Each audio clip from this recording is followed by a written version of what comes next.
Olá, nerds, geeks e afins, estamos todos aqui renascidos para o quarto episódio da série A Roda do Tempo, na Amazon Prime.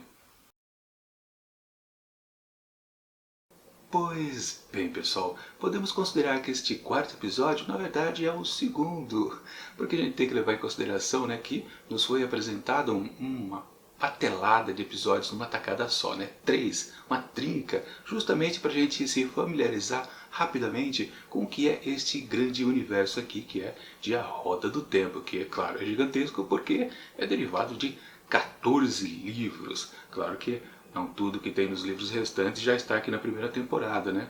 Mesmo porque eu ainda não tenho certeza se a primeira temporada está relacionada apenas ao primeiro livro. Acho que sim. Aliás, falando nele, né? Agora eu tenho o primeiro volume aqui em mãos e posso já começar a me divertir com a leitura de tudo isso aqui. E caramba, são 800 páginas aqui inicialmente nesse primeiro volume, mas as letras são pequenininhas. Pois é, uma fonte que faz com que esse livro se transforme em mais ou menos umas 1000 páginas com certeza. Mas uma coisa que eu achei curioso, né, antes de começar a falar sobre o episódio, é que dando uma olhada aqui nos títulos dos capítulos do livro, eu já me encontrei com vários títulos de episódios já passados. Ou seja, né, parece que lá pelas páginas, ou digamos, capítulo 20, né, de 53, parece que a série já alcançou e já bate mais ou menos umas quase 300 páginas desse livro aqui. Não sei se está realmente nesse ritmo ou o pessoal que está fazendo a adaptação da série está pegando capítulos, nome de capítulos, né? Mas colocando em locais diferentes durante o desenvolvimento da história. Não sei, depois eu descubro. De qualquer forma, acho que não avançou tanto assim não, né? Já chegando no 20º capítulo, no quarto episódio. Bom, de qualquer forma, né? Temos pouquíssimos episódios aqui nessa primeira temporada. Os 3 primeiros seguem mais 5, né? Ou seja, tudo tem que ser um pouquinho rápido mesmo. Mas focando exatamente aqui nesse episódio, né? Já adianto para vocês que eu gostei bastante, até um pouco mais do que nos episódios anteriores, talvez porque eu já estou familiarizado com os personagens de alguma maneira. E esse episódio aqui meio que capricha, gozado, né? Até não tanto a gente entrar mais um pouco no que são os personagens, mas mais o universo que está estabelecido por aqui. Por exemplo, as questões do que é a roda, ou então do que é a folha, lá para o pessoal cigano, não é cigano, né? Ele tem um nome, que eu não decorei ainda, mas não importa. O que vale é a filosofia deles. E a gente pode sim se conectar a esse episódio justamente por causa disso. Tem um certo sentimento embutido em todas as questões colocadas sobre esses dois termos. O que é a roda, o que é o conceito lá da folha, e por aí vai. É o que faz a gente realmente gostar de tudo que a gente viu por aqui. Com exceção, talvez, de uma das 3 pernas aqui narrativas, porque a gente tem que considerar que temos de um lado a Moraine, Lan e também a Nynaeve, do outro lado temos a Gwyn e o Perrin, e por último o Mat, o Rand e também o Menestrel, que agora também faz parte, né, o Tom. E é justamente desse último grupo aí, que é um trio, né, onde está a coisa menos desenvolvida. Basicamente ele está na mesma pegada que foram nos episódios anteriores. Aquela coisa de sair correndo de um perigo iminente. E basicamente não tem nada de exatamente de coisas mais, talvez, mais filosóficas, mais que gerem uma interpretação para a gente. Eles só estão realmente fugindo do perigo. Então vamos ficar focando neles por enquanto. Bom, eles lá ainda em disparada em rumo ao sul, com a ajuda do Menestrel, o Tom, Mat e Rand, estão de cara então com uma pequena casa ali que eles podem se proteger um pouco. A família acaba sendo um pouquinho não hospitaleira no começo, né? Munidos de arco e flecha, mas depois eles conseguem sim convencer que eles não representam perigo. Então bem, claro, abrigo, mas em troca de mais trabalho. Parece que a dupla Rand e Mat tem que sempre trabalhar para poder dormir em paz, né? Coisa curiosa. E dessa vez não, o preguiçoso não foi o mestre, foi o Menestrel, né? Que, claro, ele tem que ficar com tempo livre para poder pensar em suas canções, né? Aliás, falando em Menestrel, ele talvez não seja bem isso, né? Porque a gente descobre um pouquinho depois, né? Que praticamente foi quase a única novidade. Mas assim, daquele desdobramento, até eu pensei que eles iam falar um pouco mais sobre a família. Não falaram, né? Tanto que eles morreram, né? Todos eles, inclusive a menininha, né? Só para se fazer doer mais o Matthew. Aliás, o foco ali principal foi em cima dele, na verdade, para esse episódio. E ele teve lá aquele enjoamento, né? Ele começou a regurgitar aquela coisa asquerosa que tinha lá naquela cidade maldita. E eu fiquei na dúvida, será que ele foi contaminado por aquilo, mas não morreu por causa daquela faca que veio de lá, né? Aquela adaga que ele achou dentro de uma caixinha lá? Ou é justamente aquela adaga que também tem a certa maldição que está na cidade inteira e ele vai conseguir expandir? Fiquei na dúvida. Ou seja, na verdade, é mais um tom de mistério, algo que não está sendo revelado, prometido para o futuro. Isso tinha bastante nos 3 primeiros episódios. E nesse ponto aqui, nesse 4º episódio, apenas justamente em cima do Matt que teve essas coisas de, o que é isso? O que é? Temos que pensar, temos alguma pista? Não temos? E por aí vai, ficou só nisso. Por isso que exatamente esta perna das 3 narrativas é a que ficou um pouquinho mais fraca. No começo, né, quando apareceu a família toda morta ali, a gente estava achando que ele tinha pirado, porque justamente o Menestrel contou a história do seu sobrinho ou irmão, agora não me lembro, fugiu da memória, mas ele falava que era uma doença, mas ninguém identificou aquilo. Será que também perdemos na adaptação algum outro quiprocó que aconteceu durante a viagem deles? Porque ele apenas viu ele ficar meio tonto, parar de trabalhar, deixou sair aqui para o lado, onde ele regurgitou lá aquela meleca, né? Um pouquinho antes da menininha aparecer e dando para ele a bonequinha, né? Mas de onde que o Menestrel tirou aquilo para ele se conectar com a história da doença do seu parente? Não entendi exatamente, mas tudo bem. Foi bacana a história dele, para falar a verdade. Também outro ponto positivo aqui desta perna narrativa. Mas voltando a um momento onde a família aparece toda morta, dava entendendo que, caramba, aquela coisa asquerosa ou o poder da adaga em si tinha feito o Matt pirar. Mas não, né? Na verdade era aquele outro monstrengo que já persegue eles desde lá 2 rios, os sem olhos, né? Mas tem muito dente na boca, né? Que estava atacando eles e o Tom ficou ali para defender enquanto falou, ó, pessoal, vai embora, se protege que eu tento segurar o bichão aqui, né? Bom, eu acho que o Tom é um personagem importante, pelo que eu vi falar, eu acho que ele dura um pouco mais na narrativa, né? Ou na série em si, né? Não sei quanto, não sei se ele é realmente super importante. Quer dizer, uma coisa que ele falou, né? Na verdade a gente se chama de menestrel, mas não é exatamente isso, né? Ele fala que ele é um cara que sabe muito do passado, ou seja, será que ele era de outra era, ou do começo dessa era, da época onde apareceu o antigo guardião? Será que é isso? Me pareceu, fiquei com essa sensação. De novo, tom misterioso a ser desenvolvido no futuro. Bom, a outra dupla de personagens protagonistas, né, que é a Gwen e o Perry. Parecia no começo que as aventuras ali com os ciganos, entre aspas, né, parecia que não ia render muito, eles só estavam acompanhando, mas depois, quando começou a parte mais a respeito daquela questão filosófica do que é a Folha para aquela comunidade, ficou assim, ganhando muito mais conteúdo esse grupo aqui. Claro, né? Não diretamente relacionado ao Perrin e a Gwen. Quer dizer, ao Perrin mais, né? Porque ele estava ali, claro, transparecendo que ele tinha algum sentimento de perda por causa de violência.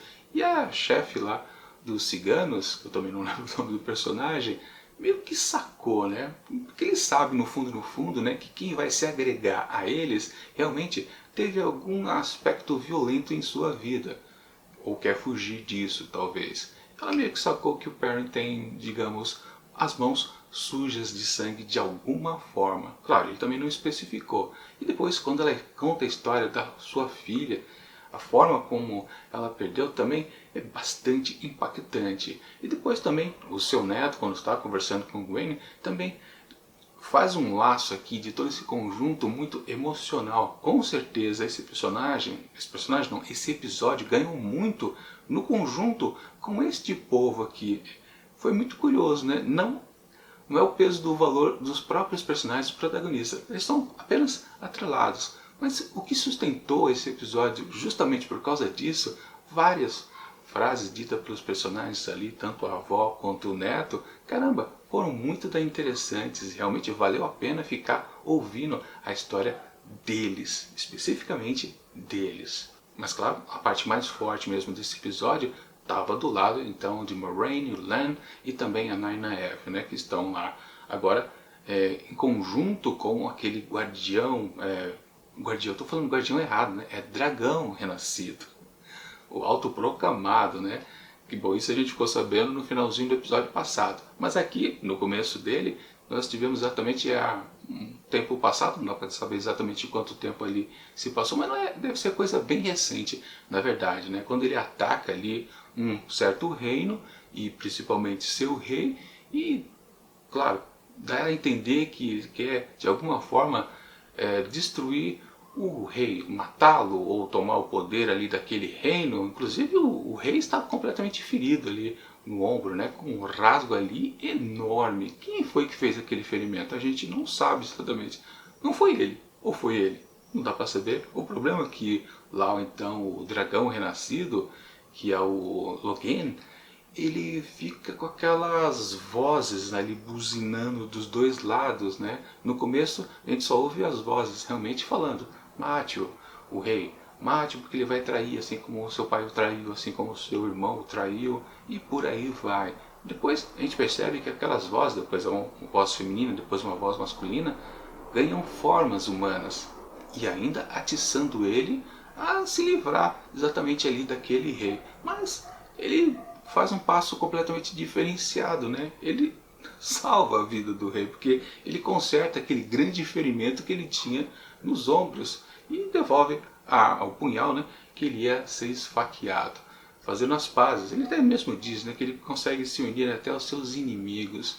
Nesse ponto que você pensa, caramba, ele não é então exatamente um vilão, como aparentava ser. Tem essa possibilidade, né? O dragão que está renascendo, ele tanto pode ir para o lado do bem quanto para o lado do mal. E naquele momento, quando ele resolveu não matar o rei, parecia que sim, ele era do lado do bem. Ou seja, a Aes Sedai podem estar enganada em relação a ele. Bom, depois do desenvolvimento do episódio a gente percebe que sim e não ao mesmo tempo e sempre, né?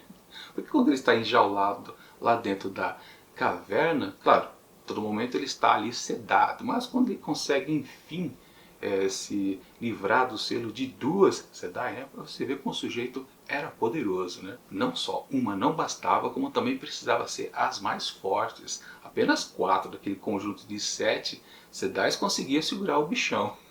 O sujeito era forte para dedéu, né? Aliás, está bem especificado aqui na série quem é o poder branco e o poder negro, justamente, né, o bem contra o mal. Está bem destacado, porque quando se faz as magias, os movimentos de mão para lá e para cá, sempre se acompanha aquele grafismo, né, e aí determina que exatamente sempre as Sedais são brancas e os outros, a começar aí pelo Logain, é sempre aquelas coisinhas mais enegrecidas. Enfim, mesmo no momento onde ele conseguiu quebrar lá o selo que o continha e ele feriu as duas Sedais que estavam protegendo, que era exatamente aquela vermelha que parecia mais cri-cri e a outra que acabou morrendo que era verde, devo perceber que ele ali naquele ponto não parecia que ele era um vilão exatamente. Só quando chegou Moraine e começou a conversar com ele, aproveitando que as duas ainda estavam inconscientes, mas ela sabia, né, que quando elas acordassem elas iam, claro, segurar o bichão de novo. Mas ela aproveitou para perguntar: por que você acha que você é o verdadeiro dragão renascido? E ele falou uma coisa aí curiosa, que bate com o que a gente tinha visto antes no começo do episódio, que é as vozes, ou seja, de outros dragões que existiram e que viveram, ou ainda vivem, ou podem viver novamente, ele fica ouvindo as vozes. Mas ela vem com a mesma história que já havia sido dito antes, desde o primeiro episódio, né? Que homens, quando absorvem o poder único, eles não conseguem controlar e acabam apenas enlouquecendo. Ou seja, Moraine diz de novo, né, que aquelas vozes então para ele, na verdade, é apenas a sua própria loucura. Não tem ninguém dando palpite, no caso aqueles palpites errados que ele resolveu não aceitar. Ele não quis matar aquele rei, né? Será que ele tinha alguma chance de fato ou não? Claro que no final do episódio ele não está morto, né? Ele está vivo. Pode ser que ele ainda continue aqui. Porque é aquela coisa de amansar, né? Que é o termo que dá uma meio que uma resetada nos seres poderosos, os homens principalmente, né? Aliás, fica uma questão, né? Se temos 5 candidatos ao novo dragão renascido, bom, 4 deles são homens, né? 4, 3 são homens e 2 são mulheres. Então a gente pode considerar que sim, por mais que a série fique enrolando para dizer, definir pra gente quem é entre os 5, quem é exatamente o novo dragão. Se for o homem, não vai dar certo. Mas se for uma das mulheres, aí tudo bem. Só que as duas mulheres que estão aqui já apresentadas, quer dizer, estão apresentadas, que eu digo, como detendo algum poder, né? Pois no episódio anterior, Moraine diz para Egwene que ela tem a possibilidade de ser uma Sedai. Mas ao contrário, né? Mas é tipo uma esperança, talvez assim. Mas na verdade quem demonstra realmente que tem o poder realmente em suas mãos, e o poder com a magia branca, né, que a gente vê o grafismo branco, é a Nynaeve, que quando ela vê Lan morto, só falta um fiapo de vida nele, né, porque ele está completamente com o pescoço cortado, esvaindo sangue a todo instante, e ela diz aquele famoso não super característico, né, quando se tem uma grande perda, e aí, caramba, que luz brilhante que foi aquela, né? Que ela simplesmente curou todo mundo que estava em volta, né? Claro, ela sem querer, ela não tinha intenção de realmente curar o Lan. Ela só estava se desesperando porque ele estava morrendo na sua frente. Mas por tabela, salvou ele, que estava mais machucado com certeza. Moraine tinha outra coisa enfiada no corpo de novo. A Sedai Vermelha também estava ali meio bem machucado, como todo mundo na verdade, né? Quando lá o guardião da Sedai que acabou morrendo, a Sedai Verde, né?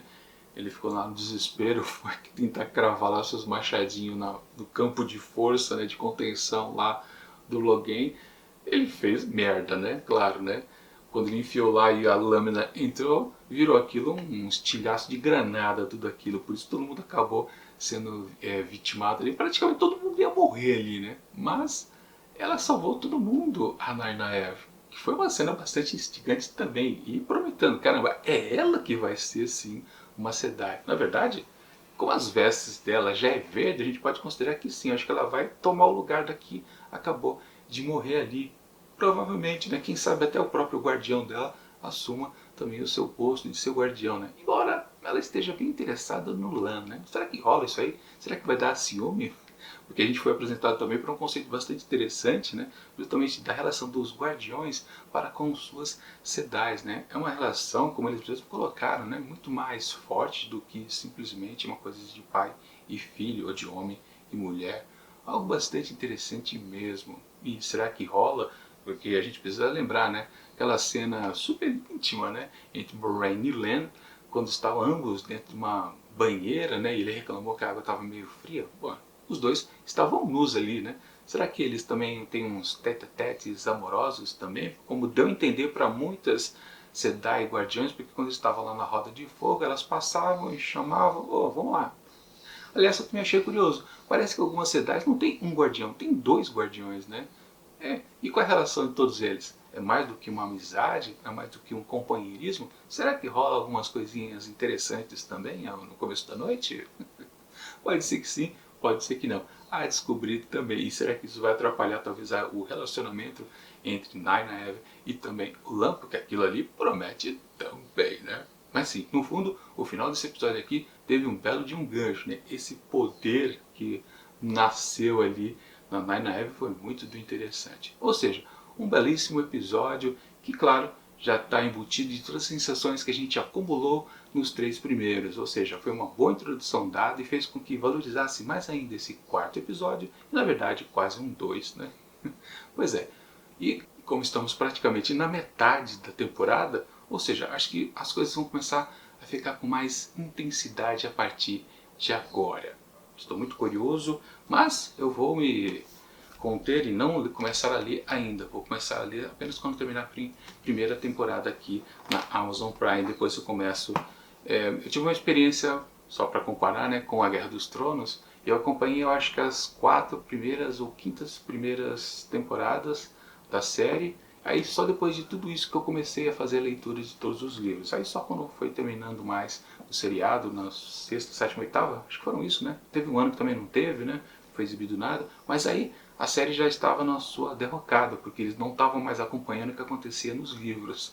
Ou seja, para mim acabou tudo ficando inédito de qualquer forma. Mas aqui, sim, só vou esperar a primeira temporada, mas eu vou começar a fazer a leitura, pelo menos, dos 7 livros que já foram publicados aqui no Brasil. Mas claro, né? Acho que a série não vai alcançar tão rapidamente, se é que ela vai sobreviver à primeira temporada. Mas acho que sim, pessoal deve estar gostando sim, com certeza. Não tanto como o fenômeno que foi a Guerra dos Tronos, mas por aí. Bom, enfim, tentando já dar uma nota aqui para esse episódio, que com certeza sim, a gente pode dizer sensacional.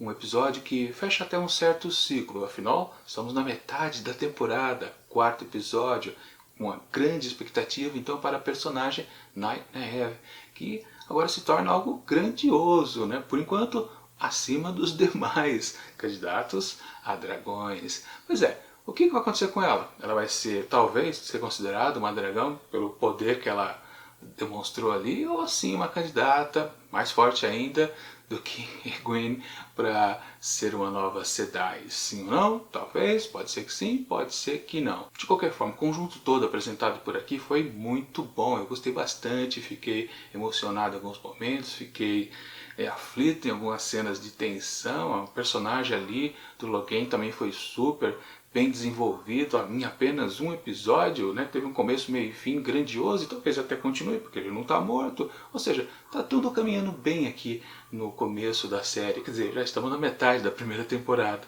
Enfim, uma coisa promissora dado aqui com esse quarto episódio. Portanto, não tem como não dar para ele exatamente 5 asteriscos. Um episódio perfeito, podemos dizer. É isso.